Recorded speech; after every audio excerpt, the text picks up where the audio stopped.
to item 10. Sorry, Lord Mayor. Yes, sorry. So I've got a point of order under 10.1.2.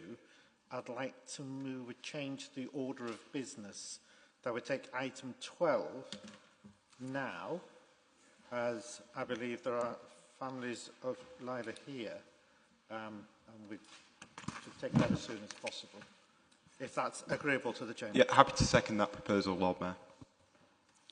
Yeah, thank you. Yes, totally agree. Okay, so it's item 12. Oh, okay, can we just have a vote by hand to actually agree? Okay, any against? Any abstentions? Right, that is carried. So I go to item 12. Councillor North to move the motion. Thank you, Lord Mayor. And thank you as well for, we had a personal discussion on this subject recently, and I know it's something that's very close to your heart, so thanks for your supportive words recently as well. I've known Lila's dad, John, for over 20 years, and I've watched as he's helped build a beautiful family alongside his wife, Emma. And I'll never forget hearing the absolute heartbreak in John's voice when he called me to tell me that he'd lost his beloved 2-year-old daughter. Lila was a lovely girl. She was full of energy, like most 2-year-old children are, and there'd been no serious concerns about her health. And so when Mum took her to the GP when she was feeling a little bit unwell, and the GP diagnosed tonsillitis and prescribed antibiotics, her parents felt reassured that she'd pick up soon enough. But around 16 hours after the GP visit, John went up to bed where Lila had been sleeping next to Mum and found her lifeless and colourless, and he knew in that moment that he'd lost his daughter. She'd passed away in her sleep as a result of acute diabetic ketoacidosis, which is a complication of type 1 diabetes which had been undiagnosed.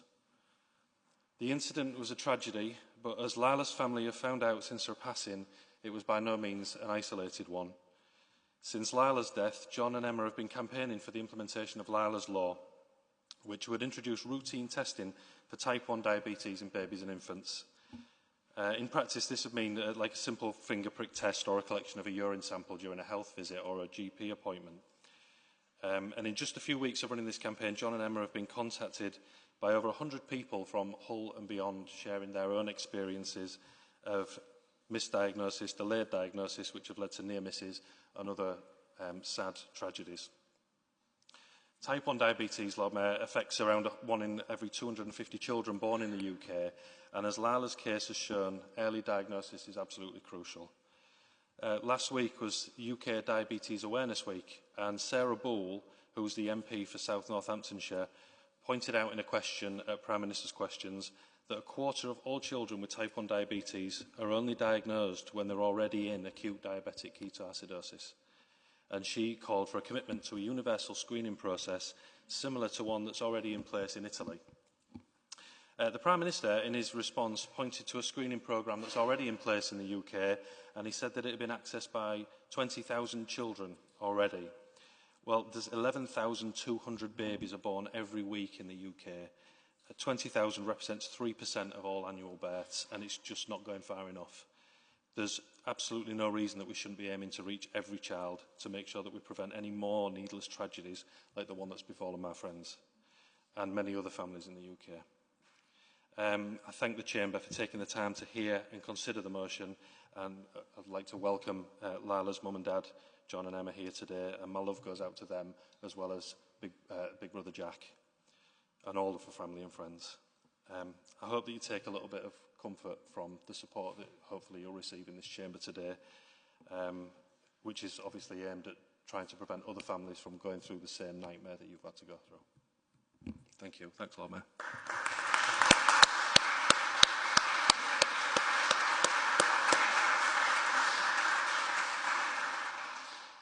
Do I have a seconder for the motion? Yes, Lord Mayor, I'm seconding. Thank you, Lord Mayor.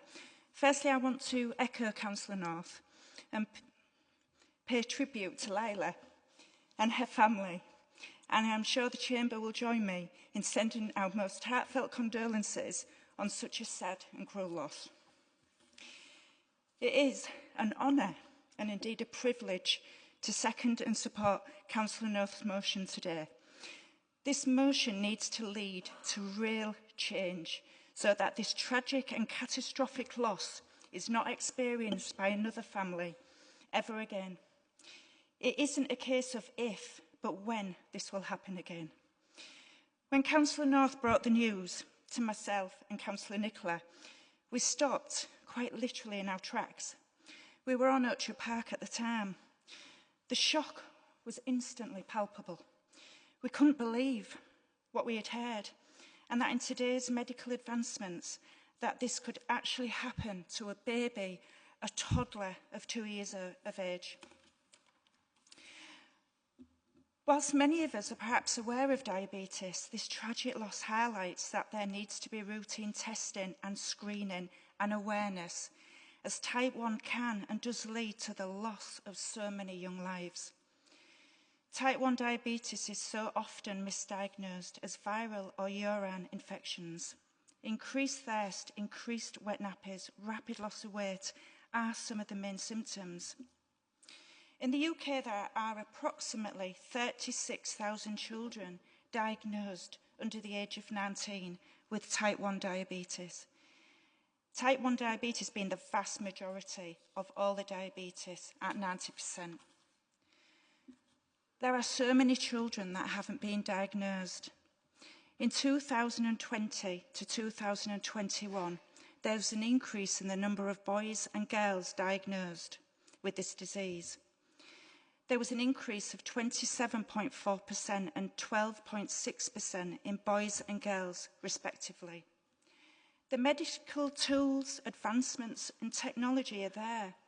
Early detection through widespread screening and a very simple test is crucial, and it will save lives. Babies' lives, infant and children's lives. So why isn't it being done already? In Lila's name, the lives of hundreds, if not thousands of babies and children can and will be saved. And it is a real testament to the love and strength of Lila's family that they are fighting for Lila's law to be implemented, as they don't want any other family to have to go through the harrowing trauma that they are. Such strength is truly remarkable, and the family know that we are there for them. Thank you for supporting this. Please support this motion. Our hearts will always and forever remain with Lila and her family. Thank you. Thank you, Councillor Matthews. Councillor Nicola. Thank you, Lord Mayor. As a Labour councillor in Orchard Park Ward, I very much wanted to speak in support of Councillor North's motion.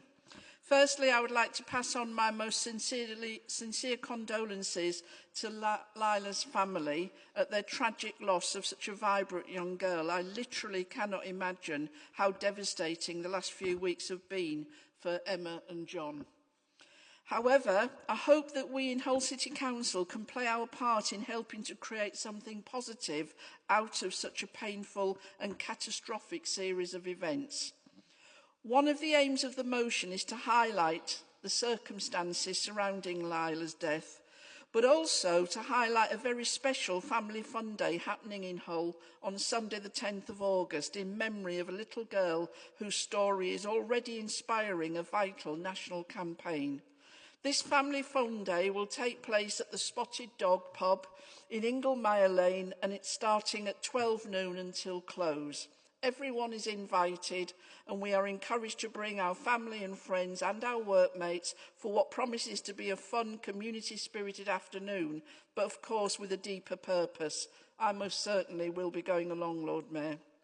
The event is being held in memory of 2-year-old Lila Story, whose sudden death this May from undiagnosed type 1 diabetes has moved hearts across the country and sparked an urgent call for change.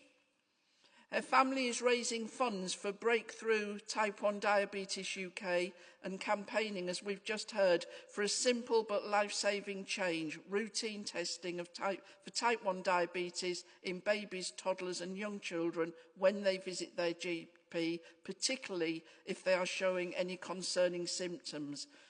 The demand is called we're looking for Lila's Law. And the proposed change would also promote better awareness and the wider use of existing NICE guidelines among healthcare professionals, helping to protect the youngest and most vulnerable patients who may not be able to explain how they feel, of course.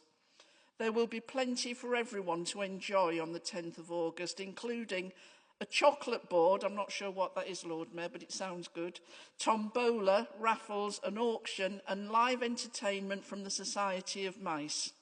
The organisers are welcoming donations of raffle prizes, but most of all, your presence and support is what truly matters. Tragically, little Lila passed away just 16 hours after being seen by a GP, with her symptoms of type 1 diabetes not being detected or tested for. Her family and us are determined to raise awareness and push for change to help prevent other families from facing the same heartbreak that they are having to live with. This Family Fun Day is your chance to support their campaign and to honour Lila's memory, all while enjoying a brilliant community event this summer. The other aim of the motion, of course, is to use all we can, all means that we have available to us to press the Secretary of State for Health to ensure that Lila's Law is introduced without delay and that medical practice across the UK are changed. Lyra's parents will shortly be launching a petition demanding this change in support of Lila's Law. Please sign that and share it as soon as it's available. It's the least we can do, Lord Mayor, and we must put as much pressure as possible on the Labour government as well as on the 3 whole Labour MPs to respond to the Story Families campaign and therefore ensure that this terrible tragedy will not be visited upon other families in the future. I support. Thank you, Councillor Nicola. We have Councillor Deering. Thank you, Lord Mayor. I rise, of course, to support this motion. And I would first just like to pass my condolences on to the Story family, John and Emma. I can't imagine what you've been going through and the absolute strength it must have taken you to start this campaign so soon after Lila's death. It is absolutely ludicrous that in 2025, type 1 diabetes isn't routinely tested for, especially in children. I personally wanted to pledge my support to the campaign and to support the introduction of Lila's Law. John, you dedicate your time to supporting disabled people like me in your career. I'll do anything that I can do to support this massively important campaign. This wasn't an isolated incident, and we do need change. And we need to work together to get Lila's Law introduced. Thank you. Thank you, Councillor Deering. Councillor Ross. Thank you, Lord Mayor. I rise to say our group will be supporting this motion here today. I also rise to pay tribute to Lila's family. Tremendously courageous what they're doing so soon after Lila's death. And I think, obviously, internal condolences to you on your loss, but also an incredible tribute to you that you are doing this so soon after Lila's passing. And for that, we pay real honour to you. And I think is fantastic what you are doing and serves as a fitting tribute. Anybody who is a parent in this chamber will know the fear you have around the potential risk to your children and so on. So the fact that you've experienced this loss, but you are trying to bring something positive out of it, I think is to be commended. And so on behalf of all of us, our congratulations for all you're doing. I was going to mention also the Fund Day, which you wrote to us about and invited people to. I replied saying I can't actually make that occasion, but I hope it does go well and serves also as a real marker in the campaign, and that with the backing of the Council and others, the campaign is successful in coming time. Thank you, Lord Mayor. Thank you. John and Emma, I hope you don't mind me calling you that. And I know it must be very hard for you to have come here today. And it is appreciated and all what you're doing after your tragic loss. I know my family, a couple of my family have been in touch with you. A lot of members will know this could have been my family. 7 years ago, my youngest granddaughter was very poorly. And they kept telling us it was a virus. This was before COVID. And we're talking about GP practice actually testing, but actually it should be for hospitals as well. Anything medical-wise, there should be a test. It doesn't matter what. Because she had been to the GPs, she'd been to urgent treatment centre, she'd actually been to the hospital at one point and was still sent away. Give her Calpol, give her Movicol, she's constipated. And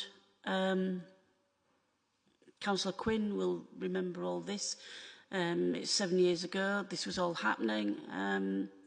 And it was the Sunday she went to the hospital and they said, you know, it's nothing, it's a virus, constipation. And a week on the Thursday, she was sent back by the GP into the hospital. And yes, she was in critical condition. Fortunately, she came through that. We were very lucky. You weren't so lucky. And what you're doing to try and champion that this never happens again, I really honour you in doing that, because for us, it's been difficult, and still is difficult sometimes. She's really well, but you haven't even got that opportunity. We did, and it was heartbreaking for us at the time. So I cannot appreciate what you must have gone through and are going through still, but you're still determined to fight for Lila's law. And it has to happen across the whole of the medical services. Because if a doctor in a hospital doesn't do a test, which when she did go in that Thursday, the consultant said if it hadn't have been that point in time that she'd arrived at the hospital then, we would have been in the same position. And he couldn't understand why the previous either the GPs or the other doctor in the hospital hadn't tested. A very simple test. In some respects, it's this quote, isn't it, a no-brainer.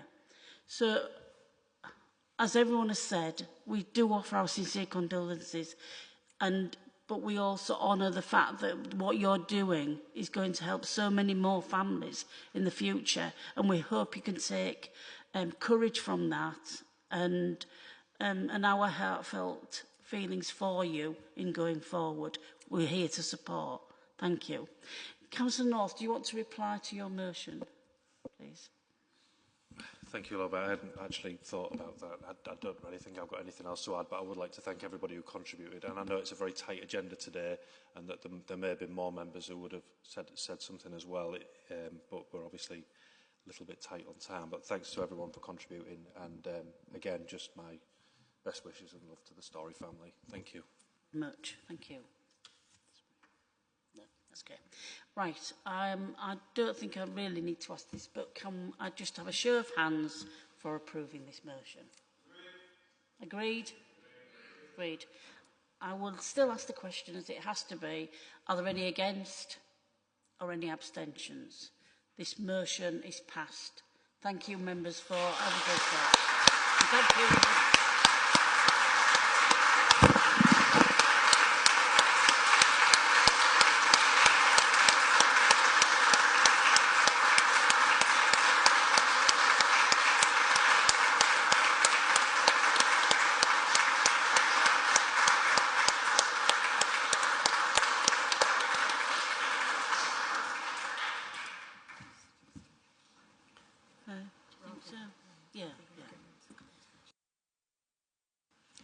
Okay, I mean, it's 10 to 12, so what I would